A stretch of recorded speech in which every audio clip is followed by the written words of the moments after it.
Hi everyone, welcome back to the Bong academy YouTube channel. আমি তোমাদের সৌমেন দা। তো আজকে কিছুক্ষণ আগে মমতা বন্দ্যোপাধ্যায় ঘোষণা করেছিল যুবসাথীর টাকা আজকে থেকেই ঢুকতে শুরু করবে। ঠিক তেমনই হলো, আজকে থেকেই কিন্তু টাকা ঢুকতে শুরু করে দিয়েছে অ্যাকাউন্টে। তোমরা তোমাদের অ্যাকাউন্টে চেক করে নিতে পারো তোমাদের অ্যাকাউন্টে টাকা ঢুকেছে কি ঢুকেনি। চিন্তা নেই, 1-2 দিনের মধ্যে টাকা কিন্তু ঢুকে যাবে তোমাদের অ্যাকাউন্টে, যারা যারা অ্যাপ্লাই করেছিলে। প্রায় 90 লাখ থেকে 1 কোটি কিন্তু ফর্ম ফিল আপ হয়েছিল যুবসাথীর জন্য, মমতা বন্দ্যোপাধ্যায় নিজে বলেছেন। তো মমতা বন্দ্যোপাধ্যায় আজকে ধর্নায় বসেছে, গতকাল থেকে ধর্নায় বসেছে। সেই ধর্নার মঞ্চ থেকেই ঘোষণা করলেন, এসআইআরের জন্য ধর্না করছিলেন এবং ঘোষণা করলেন যুবসাথীর টাকার কথা। তিনি বুঝে গেছেন আগামী দিনে কী হতে চলেছে পশ্চিমবাংলায়, তার জন্য আগেভাগে যুবসাথী মানে চাকরির ঘোষণা তিনি করেননি, তিনি ঘোষণা করেছেন যুবসাথীর ঘোষণা। 1500 টাকা ভিক্ষার ভাতা দিতে শুরু করেছেন এবং অ্যাকাউন্টে ঢুকতে শুরু করেছে। যারা যারা অ্যাপ্লাই করেছিল চেক করে নেবে তোমাদের অ্যাকাউন্টে ঢুকতে শুরু করেছে। তো চাকরির ঘোষণা তিনি করেননি, তিনি ঘোষণা করেছেন যে 1500 টাকা ঢুকছে বেকার ভাতা, তোমরা তোমাদের অ্যাকাউন্টে চেক করে নাও, দেখে নাও, এটা তিনি বলেছেন। আর যে এত এত শূন্যপদ তিনি নিজেই বললেন ধর্নার মধ্যে, আমি ভিডিওটা আপলোড করেছি, তোমরা চাইলে দেখে আসতে পারো।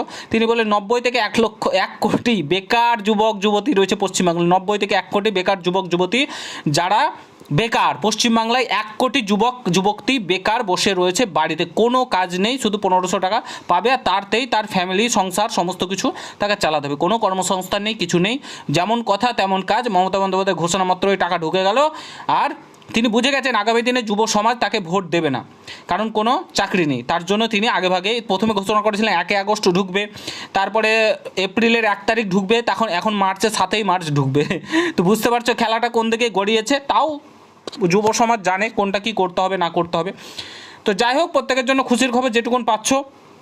আর কি আর বলবো, এইটুকুন আমাদেরকে নিতে হবে।